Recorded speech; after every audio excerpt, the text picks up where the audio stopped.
Yeah, okay. Bring it in. Okay, does it zoom? Look, check out Sarah's freaky eye. Cut it out. Come on, show the camera your eye. It's for YouTube. Look, we were just sitting there an hour ago, chilling out, and one of Sarah's eyes turned a totally different color than the other. Come on, it's for YouTube. Sarah?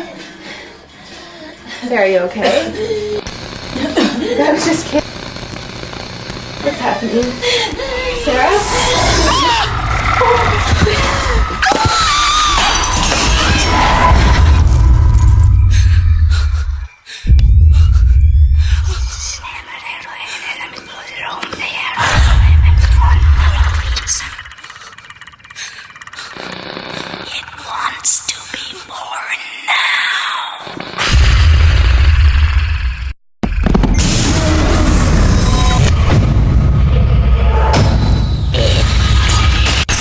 Wants to be born.